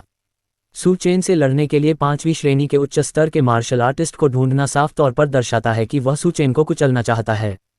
बिल्कुल, कई लोगों ने कहा कि यह लड़ाई अनुचित थी। ये युआनचुन ने जोर से चिल्लाते हुए कहा, इसमें अन्याय क्या है? सू चेन एक शक्तिशाली व्यक्ति है जो एक निम्न स्तरीय ग्रैंड मास्टर को मुक्का मार सकता है और एक मध्य स्तरीय ग्रैंड मास्टर को लात मार सकता है। मेरा बेटा तो बस एक साधारण 5वीं श्रेणी का उच्च स्तरीय मार्शल आर्टिस्ट है। सच कहूं तो ये लड़ाई मेरे बेटे के साथ सरासर अन्याय है। सूये, इस लड़ाई में हम दोनों में से कोई भी किसी खजाने या कलाकृति का इस्तेमाल नहीं करेगा। हम सिर्फ अपनी अपनी युद्ध शक्ति से मुकाबला करेंगे। अन्यथा अगर मेरा बेटा जीत जाता है तो आप कह सकते हैं कि मेरा ये परिवार, जो एक बड़ा और शक्तिशाली परिवार है, केवल इसलिए जीता क्योंकि हमने खजाने का इस्तेमाल किया, और मैं इसे स्वीकार नहीं करूंगा। आज वह अपने पिता ये चांग कियू द्वारा सौंपे गए मिशन के साथ आया था और सू चेन को अधमरा करने के लिए दृढ़ संकल्पित था। इसके बाद वह सू चेन को ठीक होने में मदद करने के लिए कुछ दवा देगा। इस तरह अधिकारी उनके ये परिवार को परेशान नहीं कर पाएंगे। वू शेंगमिंग सचमुच अपने गुस्से को रोक नहीं पाया। वह खड़ा हो गया और दहाड़ा, ये युआनचुन, क्या तुम इसे निष्पक्ष लड़ाई कहते हो? हे, तो फिर तुम जाकर किसी शिखर ग्रैंड मास्टर से क्यों नहीं लड़ते? धिक्कार है, अपने बॉस और दामाद को इस तरह धमकाना, यह असहनीय था, और 37 साल पहले जो हुआ उसके लिए आप मेरे बॉस को दोषी ठहरा रहे हैं। आप तो हद से ज्यादा आत्मधर्मी बन रहे हैं। उस समय आपके ये परिवार ने ही सुपरिवार में शादी करने पर जोर दिया था। मेरे बॉस ने आपकी बहन से शादी करने से कभी मना कर दिया। अंत में इससे एक बड़ा घोटाला हुआ और आपके परिवार की प्रतिष्ठा धूमिल हो गई। इसके लिए कौन जिम्मेदार है? क्या आप खुद ही जिम्मेदार नहीं हैं? अब आप चाहते हैं कि आपका बेटा मेरे बॉस के बेटे से लड़े। ठीक है, लेकिन पहले आपको अपने बेटे की मार्शल आर्ट की बुनियाद को 5वीं कक्षा के निम्न स्तर तक कमजोर करना होगा। ये युआन चुन ने मू शेंगमिंग को ठंडी निगाहों से देखा और गुर्राते हुए कहा, तुम कौन हो? क्या तुम्हें मुझसे बात करने का भी अधिकार है? तुरंत ही एक मध्य स्तरीय ग्रैंड मास्टर का दबाव मू शेंगमिंग की ओर बढ़ गया। हालांकि मू शेंगमिंग को छूने से पहले ही ये दबाव एक अन्य शक्तिशाली आभा द्वारा तुरंत तितर बितर हो गया। उसके ठीक पीछे लिन झेन नान अंदर आया, उसकी आवाज गरजती हुई अत्यंत तीखी थी। क्या तुम्हें लगता है कि मेरा लिन परिवार अस्तित्व में नहीं है? ये परिवार के नौजवान, आज मेरे बेटे काइवू का 60वां जन्मदिन है। अगर तुम्हें हंगामा करना है तो मुख्य द्वार पर जाओ, इस भोजघर में तमाशा मत करो।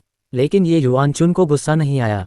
इसके बजाय उन्होंने अपना घमंडी रवैया बदल दिया और विनम्रता से लिन झेन नान की ओर हाथ जोड़कर कहा, एल्डर लिन, मैं आज यहाँ कोई परेशानी खड़ी करने नहीं आया हूँ।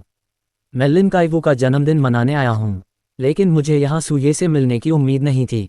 ऐसा क्यों न हो कि सब लोग भोज जारी रखें और मैं और सूये अपने विवाद को सुलझाने के लिए आंगन में चलें। यहाँ मौजूद सभी लोगों को मेरी वजह से हुई किसी भी अप्रियता के लिए मैं क्षमा चाहता हूँ। डिंग, बधाई हो मेजबान, अब आपके सामने एक विकल्प है। पहला विकल्प, ये युआन चुन की ये हाओ यांग से लड़ने की चुनौती स्वीकार करें। जीतने पर मेजबान को एक मध्य स्तरीय मार्शल आर्ट अपग्रेड कार्ड से पुरस्कृत किया जाएगा। विकल्प 2, ये युआन चुन की ये हाओ यांग से लड़ने की चुनौती को अस्वीकार करें। यदि आप नहीं लड़ते हैं तो मेजबान को दीर्घायु द्रव की एक बूंद से पुरस्कृत किया जाएगा। तीसरा विकल्प, ये युआन चुन की ये हाओ यांग से लड़ने की चुनौती स्वीकार करें, लेकिन इसमें कुछ अतिरिक्त शर्तें हैं। यदि मेज़बान जीतता है तो ये युआन चुन को मेज़बान को एक हल्के सुनहरे रंग की बांस की पर्ची देनी होगी।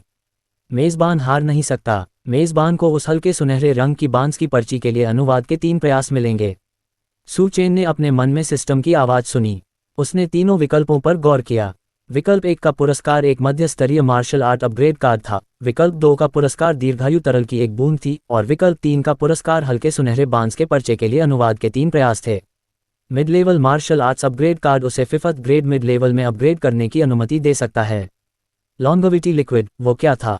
अगर उसे समझ नहीं आता तो वह सिस्टम से पूछता, सिस्टम, लॉन्गेविटी लिक्विड क्या है? लॉन्गेविटी लिक्विड एक प्रकार का पोषक घोल है जो किसी व्यक्ति की आयु को बढ़ा सकता है। एक बूंद से इसकी अवधि कितनी बढ़ सकती है? 50 साल। ये सुनकर सू चेन को गहरा सदमा लगा। लॉन्गेविटी लिक्विड की एक बूंद वास्तव में किसी व्यक्ति की उम्र को 50 साल तक बढ़ा सकती है। अगर उन मरणासन उद्योगपतियों को इसके बारे में पता चल जाए तो वे शायद इसे पाने के लिए पागल हो जाएंगे।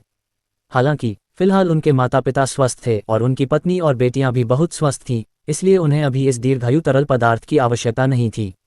तथापि यदि कोई व्यक्ति बीमार है या गंभीर रूप से घायल है और मृत्यु के कगार पर है, तो क्या ये दीर्घायु तरल पदार्थ उसे भी बचा सकता है और उसके जीवन को 50 वर्ष तक बढ़ा सकता है?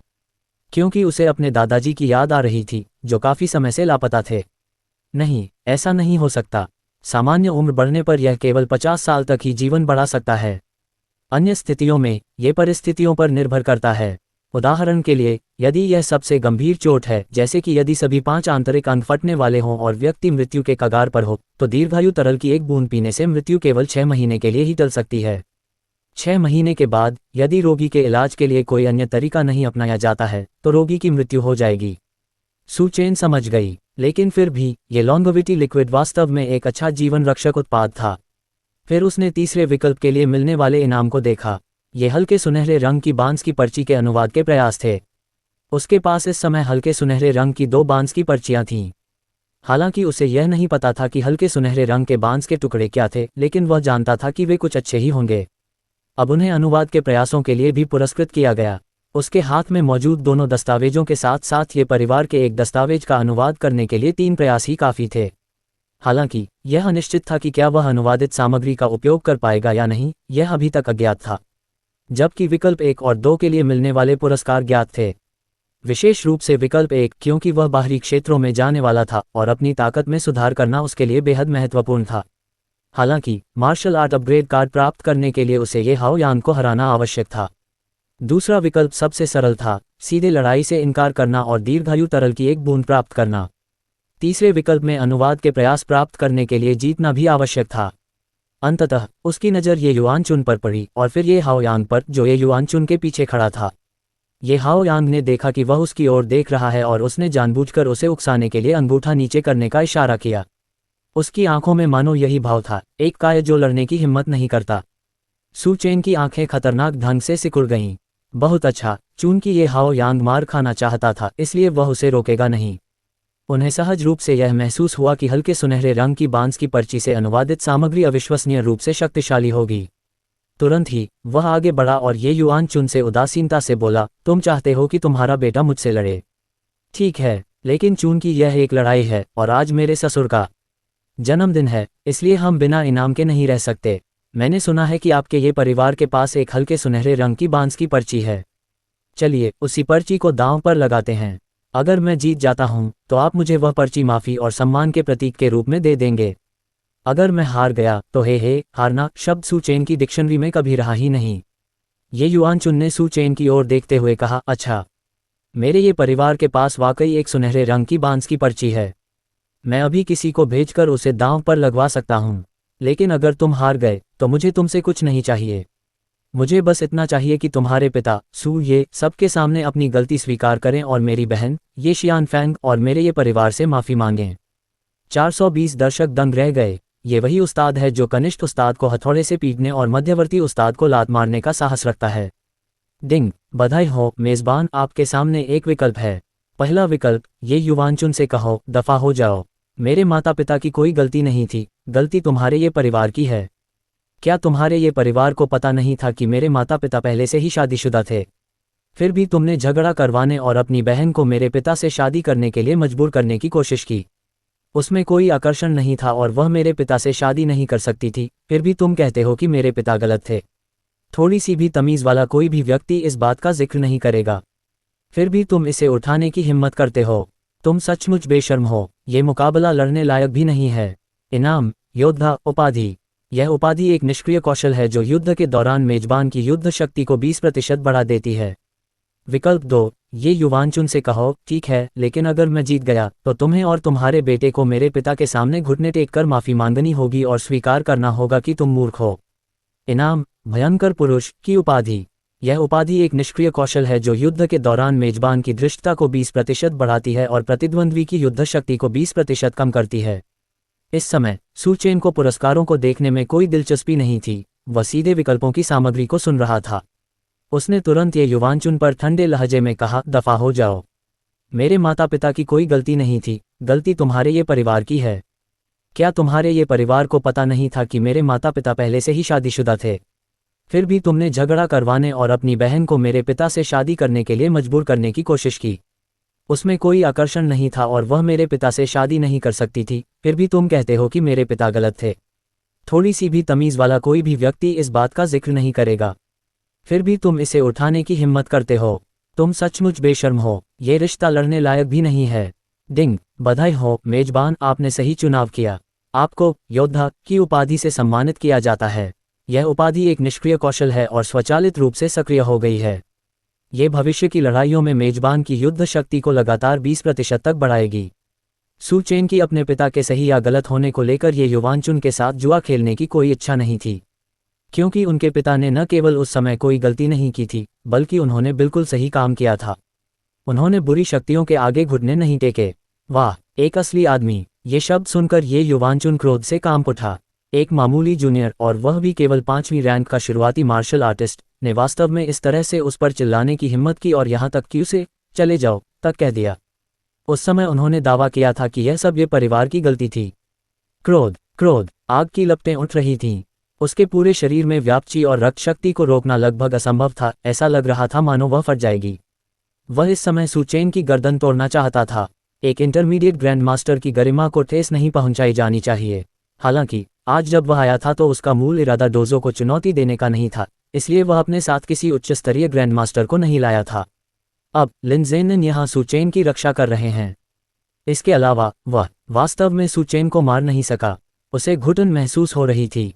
उसका दिल भारी था। एक पल में ही उसने सब कुछ सोच लिया। उसके होंठ हल्के से मुड़े और गुस्से की बजाय वह शांति से मुस्कुराया। मैं अपने से छोटे के प्रति कोई द्वेष नहीं रखूंगा। तो फिर हम अतीत की बात नहीं करेंगे। तुम मेरे बेटे से द्वंद्व युद्ध करो, बिना किसी कीमती कलाकृति या खजाने का इस्तेमाल किए। अगर तुम जीतते हो तो मैं तुम्हें अपने परिवार की पीली सोने की बांस की पर्ची दूंगा। अगर तुम हारते हो तो मुझे एक यिंगजी टोकन देना। कैसा रहेगा? सु चेन के साथ उसका सचमुच में झगड़ा नहीं हो सकता था, वरना अगर द्वंद्व युद्ध नहीं होता तो वह सु चेन को कैसे परेशान करता? वह सु चेन को अधमरा कैसे कर देता? सु चेन, खजाने के बिना देखते हैं तुम कितने घमंडी रह सकते हो। सु चेन ने उदासीनता से कहा, ठीक है। तीसरे विकल्प से प्राप्त पेल गोल्ड बैम्बू स्लिप्स के अनुवाद पुरस्कार के लिए पहले उसे ये हाओयांग से लड़ना और उसे प्राप्त करने के लिए जीतना आवश्यक था। हालांकि वह केवल 5वें दर्जे का शुरुआती मार्शल आर्टिस्ट था, लेकिन अब उसके पास अतिरिक्त 20% युद्ध शक्ति थी। साथ ही उसके पिछले सभी स्तर परिपूर्ण श्रेणी के थे, जिससे वह उसी श्रेणी के भीतर वास्तव में अजेय बन गया था। ये परिवार के प्रत्यक्ष वंशज 5वीं कक्षा के एक उन्नत छात्र के खिलाफ उसे पूरा भरोसा था कि वह जीत सकता है।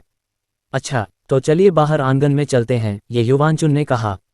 द्वंद्व युद्ध की पुष्टि होते ही पूरे भोज कक्ष में एक बार फिर चर्चा का माहौल छा गया। लिन कैओ के दोस्तों ने कहा, ओल्ड लिन का दामाद तो बहुत ही ताकतवर है। अभी तो मुझे घुटन सी महसूस हो रही थी, लेकिन ओल्ड लिन के दामाद ने ये युवांचुन के खिलाफ जाने की हिम्मत दिखाई और उसे भगा भी दिया। कमाल है, वो तो एक इंटरमीडिएट ग्रैंड मास्टर है। हाँ, सच कहूं तो ग्रैंड मास्टर को देखते ही मेरे पैर कांपने लगते हैं, उनसे मुकाबला करना तो दूर की बात है। बूढ़े लिन के दामाद में तो गजब का हौसला है।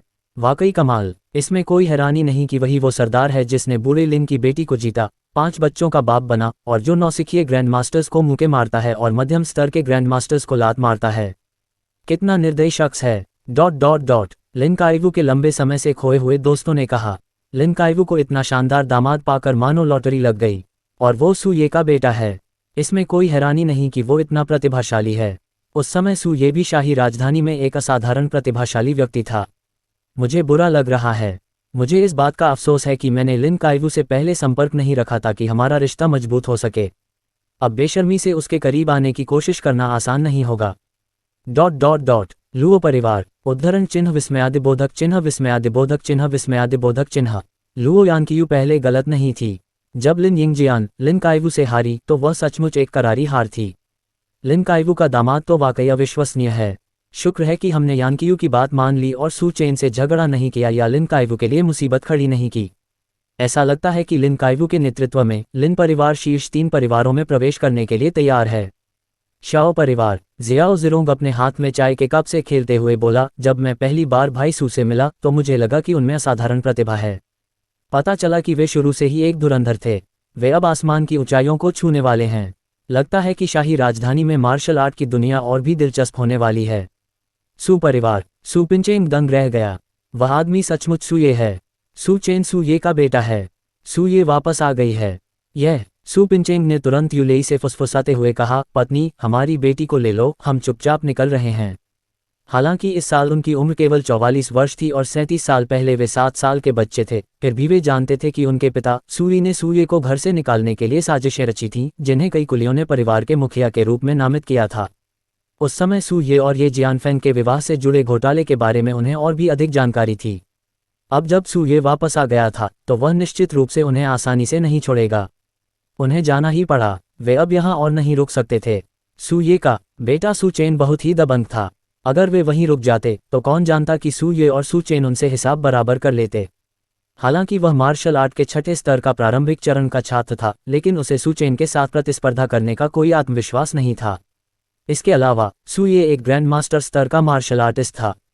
वह डरा हुआ था, उसका हौसला पस्त हो गया था। यूलेई सु पिंचेंग की बातें समझ गई। उसने सु चेन के बगल में खड़ी लिन वानिक्सु पर ईर्ष्या भरी नजर डाली, फिर पूरी तरह से हैरान सु यूनयुन को अपनी ओर खींचा और सु पिंचेंग के पीछे पीछे चुपचाप भीड़ के बीच से निकल गई।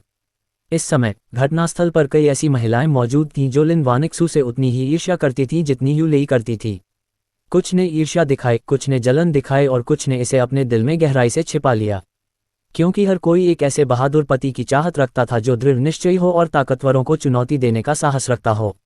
वाह, बेहद आकर्षक, इतना सुंदर कि पूरी आकाशगंगा विस्फोट होने वाली है।